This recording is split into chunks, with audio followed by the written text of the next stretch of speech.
Hello, welcome to Writersmelon, Rajat. We are very happy to have you, and happy Holi to all our viewers today. Hi Priyanka and happy Holi to everyone.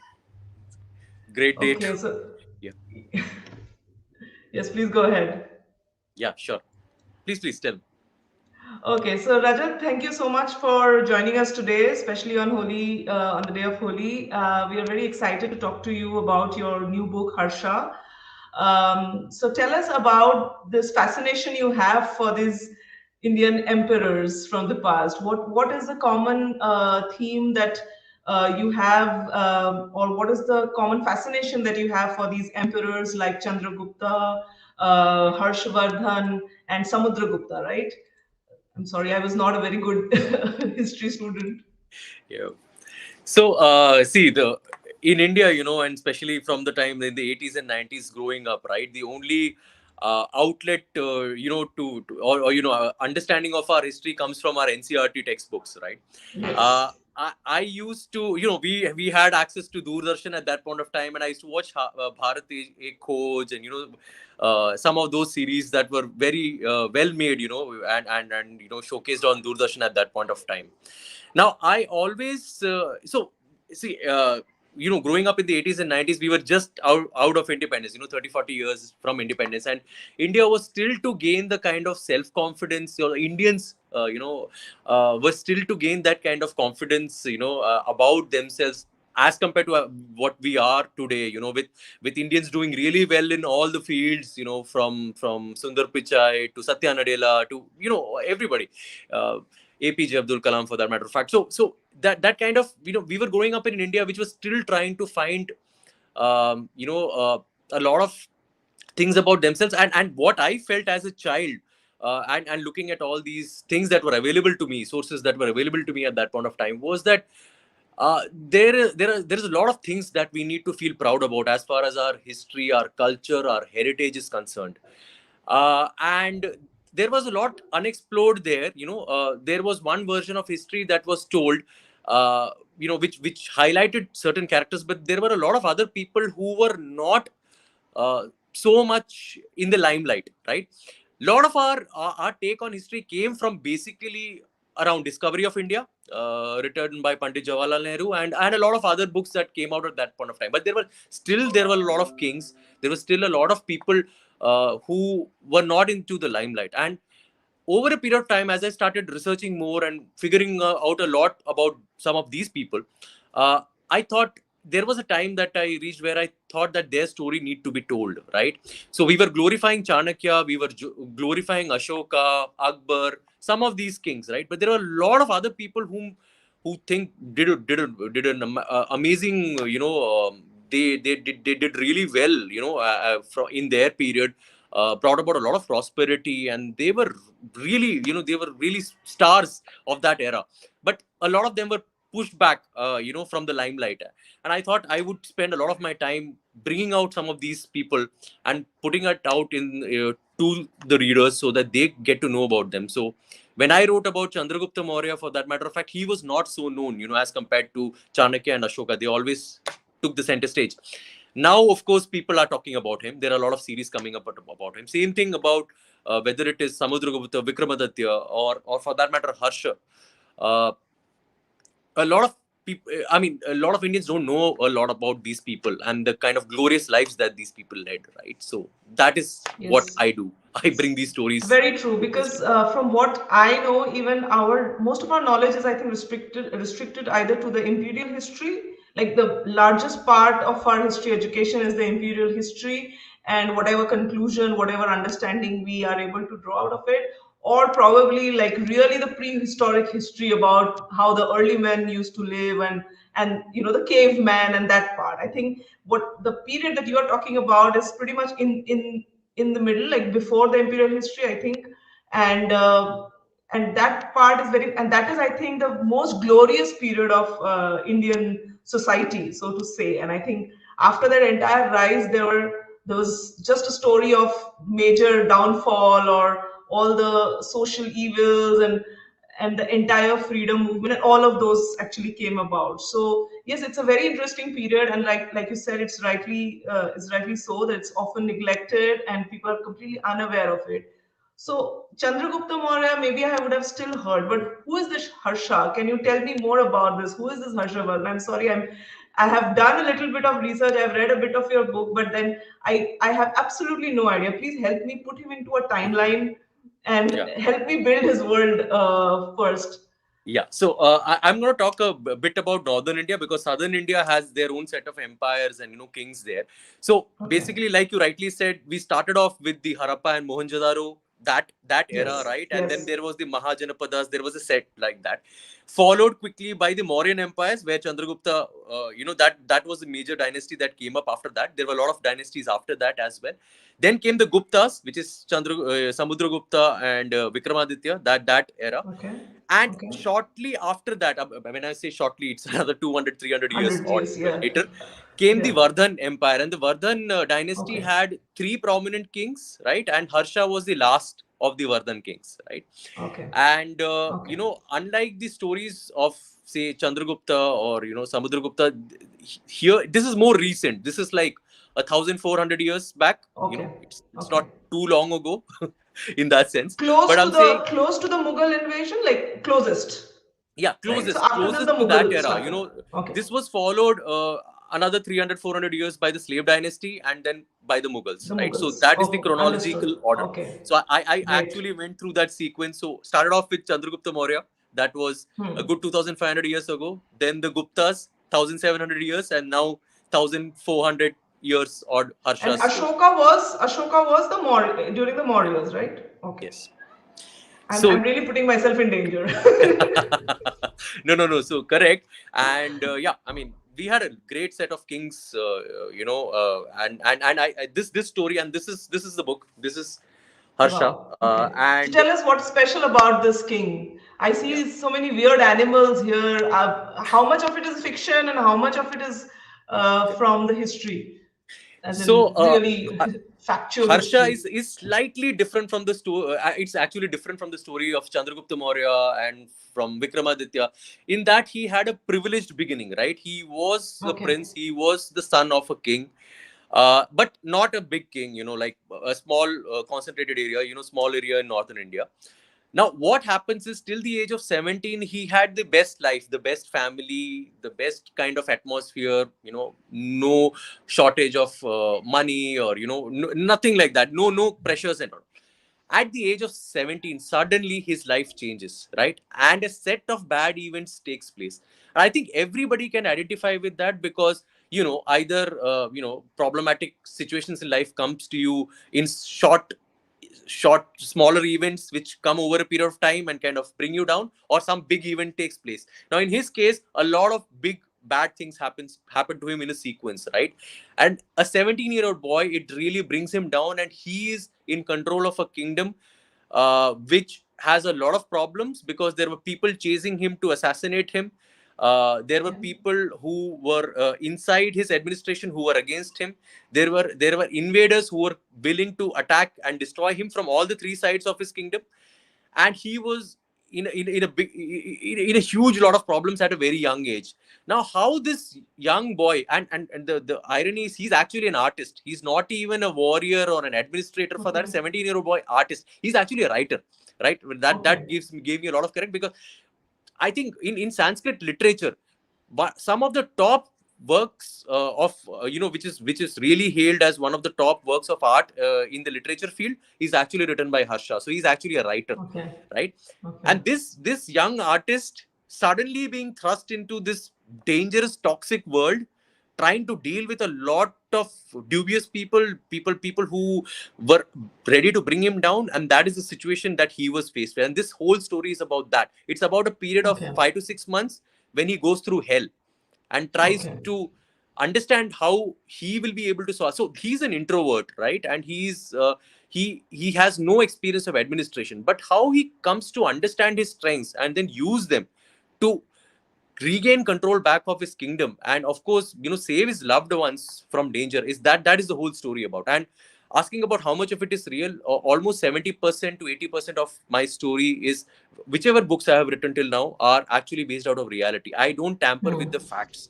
right? Hmm. So the characters, what happens to them, the sequence of events is kept in exactly the same order as it has happened in the as per the historical books. I add in an extra bit of characters and extra bit of events, and that is the 30% that is not factually correct, but that is just to Hmm. make the people feel interested.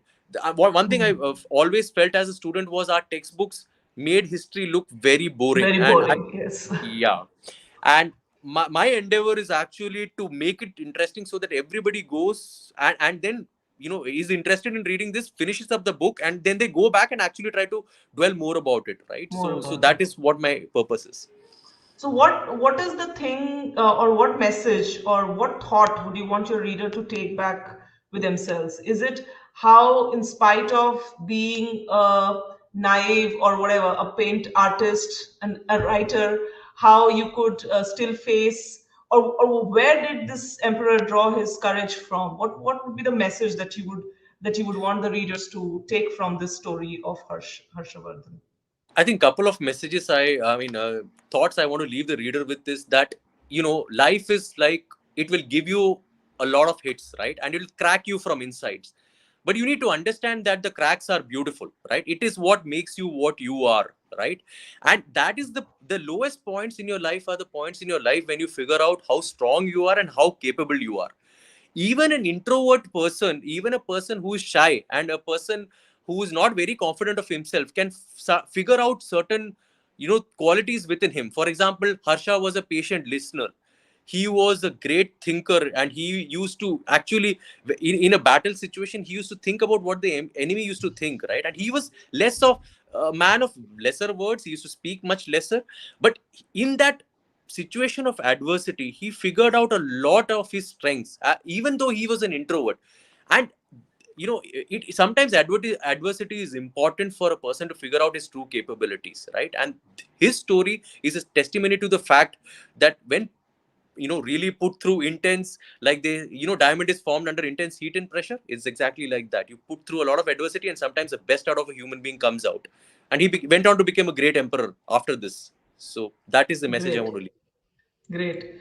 Thank you very much for not just telling us about this Emperor Harsha, but also giving us like a perspective. Because often I feel that history just leaves us with lots of facts and dates and events, and what we miss out is learning from history. Learning some lessons from history, as in life lessons from history. And I remember once I was doing a walking tour here in Berlin, and the tour guide said that, the thing about history is that we don't learn enough from history, what we should. And the bad thing is that history always repeats itself.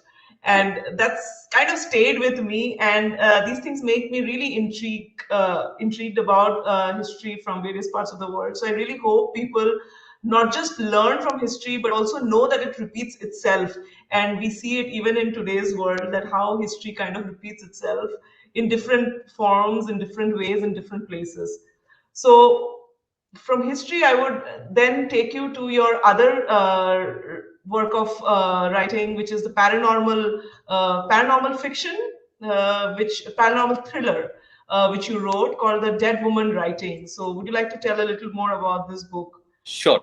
Yeah. So this is my second book, Dead Woman Writing, and here I think e- the story is about, again, the main protagonist is a woman called Devika, and it's basically a story about her trying to reveal a secret satanic cult that functions in her town, and how it destroys it and the people concerned around it, to the extent that it actually starts affecting her. But this is again about a person who's intrigued by that, and then goes ahead and tries to solve the mystery behind this cult, of how this cult was created. But the larger theme around the story that I've written is actually the eternal tussle between good and bad, right? The paranormal Okay. story is just the backdrop of it, but the basic theme of the story is actually the fight between good and bad, right? And there is a message that I state at the end of the story, saying that the irony of the world is not that children are afraid of the dark, but it's that grown up people are afraid of light. So it's basically that kind of a story which talks about good and bad. Great.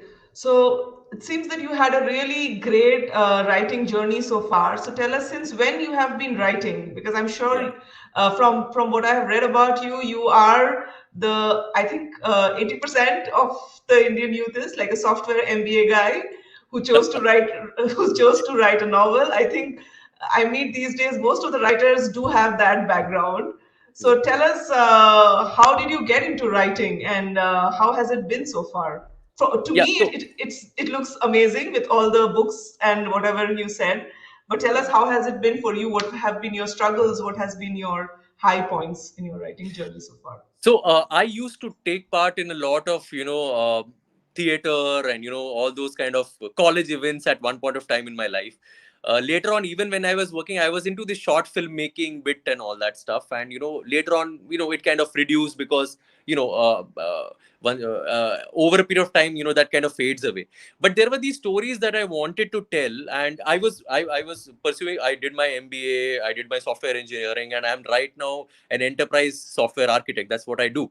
I was working with major banks and MNCs, and I still continue to work with some of them.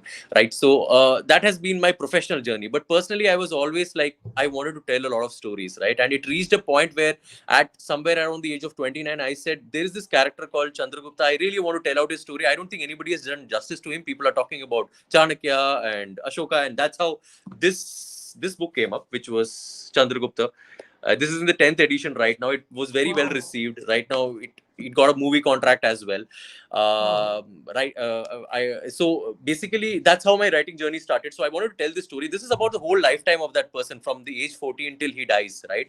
And essentially trying to answer the question. So he actually ended up killing himself, even though he was the greatest king of that era.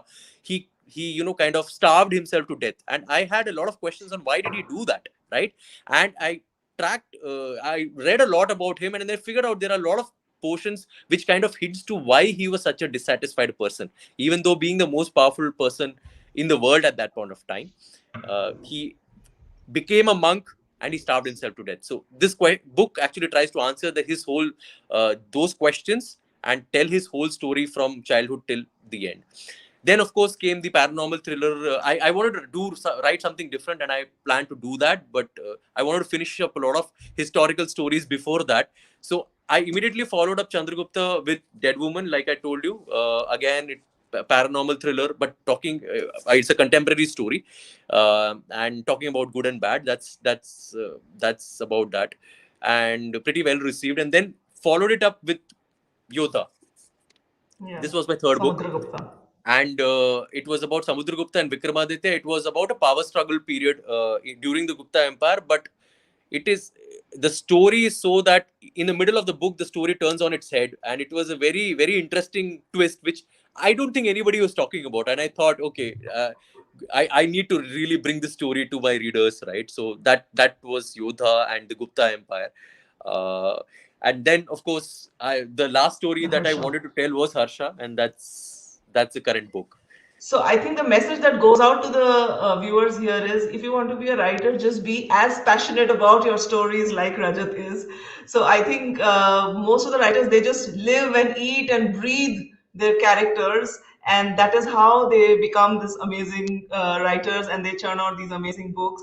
And so I would ask you about, how has it been about with the publishing area? How have you dealt with that zone, because a lot of us don't know how to navigate ourselves as a writer, how to improve ourselves as a writer, and how do you move? How do you keep moving forward? I know it's always one word at a time, but how do you sustain yourself being a writer with a full time job all the time?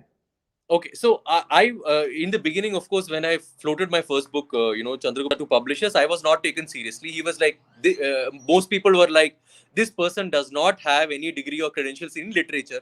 He In does not have literature any or degree or history? credentials in history also.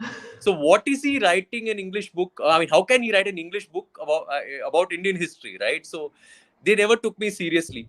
But the thing is, I think it comes with a lot of sincerity. So first you start off reading a lot, understanding. Then there is that one single character or idea or event that really strikes you, right? Sincerely write it and take your time. Take your time. Don't be in a hurry. All those people who are telling, write 400 words in a day and then with practice you'll become a great writer, probably are not giving the right kind of guidance. At least it does not work for me. You have to be super kicked about a particular person, event, idea, concept, right? To get that drive to start writing. And then it's an Very true. organic process. You don't Organic have to process. keep track of 400 words in a day or something like that. Take your time. I'm saying in the first book, especially, if it takes you 2 years, 3 years, Arundhati Roy took 4.5 years to write it. Take your time, right? Then get the best advice through friends and readers and through editors and manuscript consultants. Get inputs from them. Be open to ideas, right? And when you write something with a lot of pains, with a lot of sincerity, and taking all the inputs from people that and being open to it, right, you will end up with a work that is reflective of your caliber and capability, right? And then after that the process becomes easier, because then people will kind of even though you don't have a background in it, and like in my case I was not taken seriously, but they will go through it, and then they'll figure out, yeah, this is something which merits to be published, right? And it will automatically open doors. So I got rejected by a lot of publishers, but some people showed faith in me, and then from there onwards, other people got inspired about, okay, let's give him a chance, right? So that's where it starts from. Forget about, I mean, nowadays I know that we are living in a world which works on social media and marketing, and a lot of not so good products get pushed here because they have the marketing budgets or the advertising acumen that they have.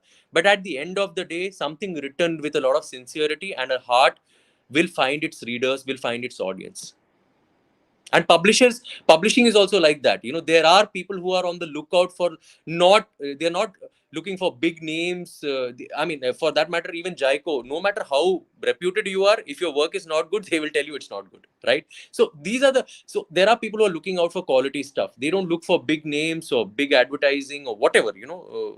They look for the right type of quality, and you will figure it out, and it'll open doors. So and self-publishing is a good field that is coming up, so people are able to put themselves out there without having to depend on anybody. Backing.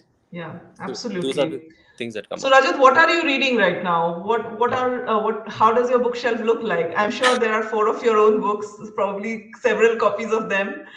Yeah. But what do you? How does your bookshelf look like? What are you reading?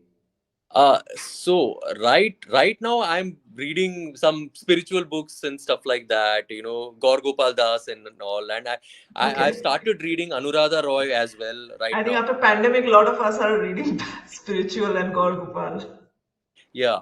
But yeah, my favorite authors, of course, I think Jeffrey Archer, of course, is one of them. I like the pacing. I like Yes, the kind of the way he paces things and presents absolutely. stuff. I think that's very good. So I don't pain think and I Ache is can one. read a thousand pages book by any other author but Jeffrey Archer.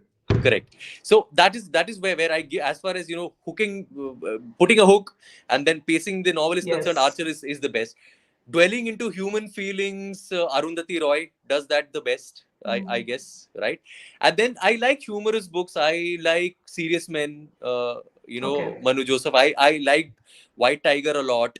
So Yes. some of these books, but yeah, I mean, let me be very frank about it. I'm very choosy reader. So most of the books I'm not able to go past 150 pages. 100 Yes. 150 is where I stop. But some of the books, right, they always they manage to kind of hook me, and I'm able to complete them. So some of them are pure, like I just told. So Kindle Yeah. or paperback? No, always paperback. Kindle Okay. doesn't. I don't know. It is not that kind of an immersive experience. A Okay. book is Book an or a immersive movie? Book or a movie? book any day. Okay. Audiobook or book? Depends. If it's in first person, then yeah, audiobook. Okay. Favorite audiobook that you have read, you have heard, if you I have. would have to go with again White Tiger. Okay. You heard it in audiobook, Yeah. in spite of the Netflix series with Priyanka Chopra. Yeah, I saw that. To be honest, I think they did a decent job with that. It was Okay. not really bad, but some of Okay. the things, some of the some of those Okay. lines that got me in the book. Like for example, there's that one line called "My father had a plan, and that plan was me." That was missed from the movie, and I was like, "How Okay. can you miss Okay. Oh that?" my God. Can't do this. Cool. So then I would ask you the last and the most anticipated question, probably, that everyone asks. What is your next book about? Okay, Have you so already I thought about it, or has an idea kind of banged you? Like, that has to yeah. be. So I want to do something different right now. I think I've written enough on historical fiction, and I've written, a psychological thriller. Some of my these are some of my favorite genres.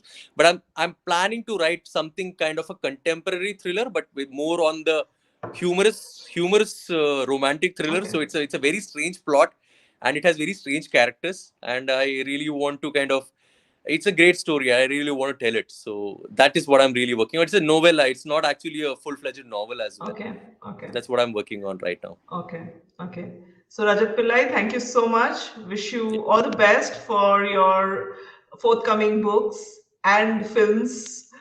I hope they are made into your satisfaction. The way you have written, the with all the sincerity, with all the hard work, research that you have put into your books, years of hard work that you put into your books, like many other authors. I hope they come to fruition. I hope readers really like your book. And yeah, wish you all the best. And thank you for talking to us. Hope you enjoyed. yeah. Yeah, sure. I enjoyed, Priyanka. And thank you very much for having me here. It was a Yes, pleasure. bye bye. All the Yeah, thank you. best. Bye bye. Thank you.